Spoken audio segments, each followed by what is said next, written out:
Bonjour à tous, on se retrouve dans la forêt de Doulan. Regardez à côté, il y a eu un grand glissement de terrain et c'est dû en fait, ça fait 2 ans qu'il n'y a pas eu du tout de saison sèche. Il pleut quasiment tous les jours, ce qui est certain qu'il n'y a pas 48 heures sans pluie ces 2 dernières années. Et la forêt et la terre est gorgée d'eau et ça crée comme ça des glissements de terrain à grande échelle. Il y en a plusieurs dans la réserve Doulan, à l'intérieur de la réserve, en dehors de la réserve. Alors, c'est pas un énorme problème, même si c'est quelque chose dont j'ai assez peur quand je dors régulièrement en forêt. Je me souviens quand j'ai fait l'expédition il y a plus d'une dizaine d'années dans les montagnes centrales de Bornéo, la nuit, au milieu de la nuit, il y a eu un glissement de terrain à environ 100 mètres de la tente. Ça fait l'impression d'un tremblement de terre, plus le bruit des arbres qui s'écroulent. C'est assez impressionnant. Et donc voilà, à cause de cette forêt gorgée d'eau et de cette terre gorgée d'eau, il y a régulièrement des glissements de terrain. C'est vrai qu'à côté des incendies de forêt, il vaut mieux qu'il pleuve beaucoup. Ça crée évidemment moins de soucis. On est très aidé pour lutter contre les incendies. Il n'y a quasiment pas eu d'incendie ces 2 dernières années à Bornéo. Ma plus grande peur, c'est que c'est un phénomène climatique qui se répète, la Niña. Et ma plus grande peur, c'est que son contraire, El Niño, revienne. Les prédictions parlent de 2023-2024. Et si jamais on a un El Niño aussi fort qu'on a pu avoir la Niña, c'est-à-dire 2 ans de sécheresse, là, ça sera un énorme problème. Donc il faut être prêt. C'est l'une de mes plus grandes peurs. Il faut se préparer pour protéger la forêt, mais regardez l'échelle déjà de ces glissements de terrain, c'est assez impressionnant.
Donc là je suis dans le village de Bouton, donc le village partenaire des Calaouettes pour la forêt d'Oulan.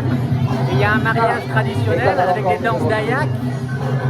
Là tout à l'heure les gens sont allés chercher les mariés dans leur maison pour les emmener ici jusqu'au lieu du mariage. Une des traditions c'est qu'ils s'aspergeaient aussi d'eau de riz.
donc à Sumatra, dans la réserve de Supayang.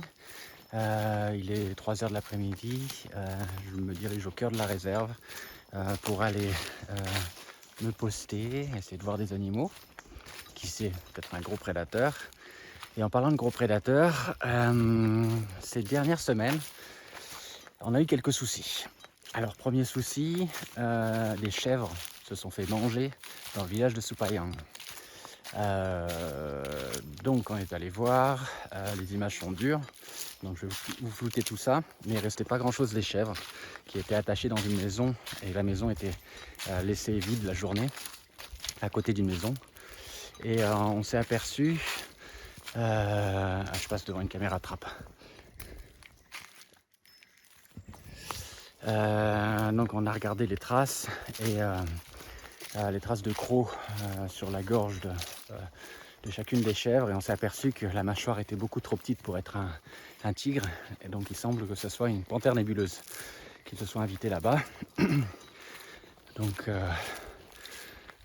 voilà, on a essayé d'expliquer ça aux gens évidemment. Et puis il y a une semaine, pas très loin de la zone, vous savez, où il y a les rizières au milieu de la forêt, il y a une vache, elle aussi laissée un peu en liberté comme ça, qui elle a été embêtée par un tigre. Et là, pas de doute, des traces bien marquées du tigre. Et je pense que c'est un jeune qui s'est mal pris. En fait, il l'a blessé à une des pattes postérieures. Mais c'est tout ce qu'il a fait. Alors, est-ce qu'il a été dérangé? Je pense pas. Je pense qu'il aurait de suite attaqué. Un tigre expérimenté aurait de suite attaqué à la gorge. Donc voilà, donc on a expliqué aussi aux gens que c'était pas forcément une bonne idée de laisser les vaches comme ça en liberté dans la forêt. Et ils nous ont dit que leurs grands-parents avaient eu les mêmes soucis à l'époque. Donc c'est plutôt bon signe en fait. Donc ça leur rappelle des souvenirs. Et voilà, donc on reste vigilant. Mais plus on va avoir une population de tigres qui va grandir dans la forêt ici, plus on s'expose aussi à ce genre de danger. C'est-à-dire au moment où les jeunes tigres doivent partir, créer leur propre vie, avoir leurs propres expériences et faire aussi leurs propres erreurs. Donc il faut simplement que lorsque ça arrive, et bien que ça reste une mauvaise expérience pour eux et qu'ils ne deviennent pas des fauves comme ça habitués à venir embêter les humains. Voilà, et là je continue pour aller me poster dans la forêt.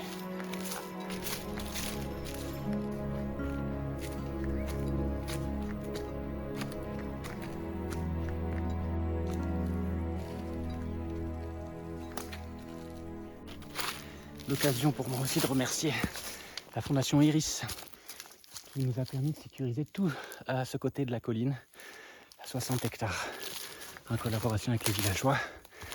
Donc merci beaucoup, on est toujours en quête de pouvoir agrandir évidemment la zone ici. On est dans les populations locales. Et lorsque je parle des tigres, évidemment, toujours important de répéter aux gens ici que on relâche nous aucun tigre. Parce que la confusion est vite faite. Calawet qui réhabilite des animaux, il y a des tigres dans la forêt de Supayang, et au moindre conflit, c'est à cause des tigres relâchés par Calawet. Non, non, Calawet relâche aucun tigre. C'est d'ailleurs même le cas en France, hein. Quand les loups sont revenus, on a dit ouais, c'est des loups qui ont été relâchés. Donc c'est humain, on va dire. Et évidemment qu'ici, les tigres sont revenus de manière naturelle parce qu'on protège toute leur proie.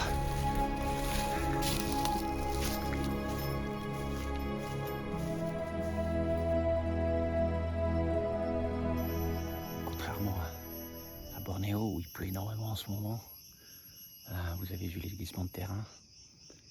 Ici, il fait très sec. Et du coup, ça me conforte dans l'idée pour essayer de voir des animaux, vraiment de rester à l'affût. Parce que si je me déplace, je suis trop bruyant. Et du coup, ça joue en ma faveur. Parce que moi, en restant assis et silencieux, je peux entendre de très loin les animaux qui se déplacent au sol.